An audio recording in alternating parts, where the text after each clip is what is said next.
Marami nagtatanong sa akin kung posible bang matuto kahit videos ko lang ang pinapanood mo. Sa totoo lang, posible basta porsigido ka at may malinaw kang pangarap. May isang first timer na dumayo sa akin mula pa sa Antipolo. Unang beses niya lang pero grabe, medyo nagulat din ako kasi ang bilis niya makapick up. Doon ko naisip na napakalaking bagay pala ng mga ginagawa kong video para sa lahat ng mga baguhan. Iba din kasi talaga kapag determinado ka. Hindi naman kasi lagi kailangan may magtuturo sa iyo ng personal. Minsan sapat na yung willingness mong matuto, yung tiyaga mong paulit-ulitin yung panonood at yung lakas ng loob mo subukan. Kasi sa totoo lang, maraming may pangarap pero hindi lahat may lakas ng loob habulin yun. Itong si Idol, pinakita niya sa akin na hindi hadlang ang layo, hindi hadlang ang pagod, at lalong hindi hadlang ang pagiging baguhan. Kapag gusto mo talaga, gagawa ka ng paraan. Habang yung iba nagdadalawang isip kung magsisimula sila, siya eto, bumiyahe, naglaan ng oras at piniling matuto. At doon nagsisimula ang tunay na pagbabago sa simpleng desisyon na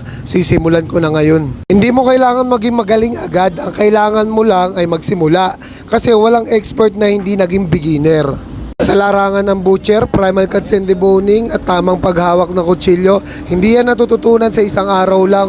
Pinag-aaralan yan, inuulit-ulit, pinapractice at higit sa lahat, pinaghihirapan. Kaya saludo ako sa mga taong willing matuto mula umpisa, yung hindi nahihiya magtanong, yung hindi natatakot magkamali, yung handang mapagod para sa mas magandang bukas. Kasi tandaan mo, ang pangarap hindi basta inihiling, pinagpapaguran yan. Kung gusto mo makapag-abroad, kung gusto mong umasenso, kung gusto mong makatulong sa pamilya mo, simulan mo na ngayon. Nakakatuwang isipin na minsan simpleng videos ko lang pala ang magiging tulay para mabago ang buhay ng isang tao. Dahil dati gusto ko rin talaga makapag-abroad, so hindi nga ako natuloy dahil nag-aasikaso na ako ng mga requirements ko. Pero inabot talaga ako ng pandemic at kapos talaga ako sa financial, kaya ang ginawa ko, pumasok ako sa business. Kahit papano, sinuwerte naman dahil may ibang plano talaga sa akin si Lord. At yung sa kagustuhan ko makapag-share ng knowledge para hindi sayang yung mga pinag-aralan ko, hindi ko lubos akalain na mas marami pa pala akong matutulungan sa ginagawa kong mga video. Sa totoo lang, dati kasi walang gumagawa nito, pero yung mga pinag-aralan ko kasi ang daming hindi nag-share. Marami kasi taong matakot masapawan. Nakakala nila kapag share nila yung knowledge nila, mas magaling ka na sa kanila. Pero hindi kasi ganun ang tingin ko. Ang akin lang, gusto ko lang makatulong sa lahat ng mga pangarap, makapag-abroad. Dahil isa yun sa nakikita ko makakapagpabago ng mga buhay ng mga butcher. Dahil kung contractual ka lang dito sa Pilipinas, napakahirap ng buhay. Pero kapag nakapag-abroad ka, napakarami ng opportunity. Pwede mo pa madala yung mga pamilya mo at napakaganda pa ng mga benefits. Libre ang pag-aaral ng mga bata, libre ang ospital. Doon pa lang panalo ka na eh. Dito kahit ikaw na mismo naguhulog ng mga benefits mo, ang kailangan mo pang gawin, kailangan mo pang mag-loan para lang mapakinabangan mo yung mga pera, ikaw naman talaga yung naghirap. At ang malupit pa doon, kapag hindi mo natapos sulugan yung mga benefits mo at pinabayaan mo lang, ikaw ang kawawa. Dahil lahat ng inulog mo sa benefits mo, sila lang ang makikinabang. At mabalik nga tayo dito kay Tropa. Pagdating niya dito, akala ko simpleng usapan lang, simpleng pakilala lang. Pero nung sinabi niya sa akin na naging reviewer niya lang talaga mga videos ko, medyo natahimik ako. Napaisip ako. Kasi sa totoo lang, minsan hindi natin alam kung gaano kalaki ang epekto ng simpleng ginagawa natin araw-araw. Yung akala mo simpleng video lang, simpleng pag-upload, simpleng pagtuturo lang, yun pala, inspirasyon ka na ng karamihan. Sabi niya, paulit-ulit niya daw pinapanood yung mga video ko. Yung primal cuts, yung tamang slicing, yung tamang control sa kutsilyo, yung tamang diskarte sa paghawak ng karne, lahat daw yun, sineryoso niya. At nung actual na ginagawa na namin, doon ako lalong nagulat. Ang bilis niya makapick up.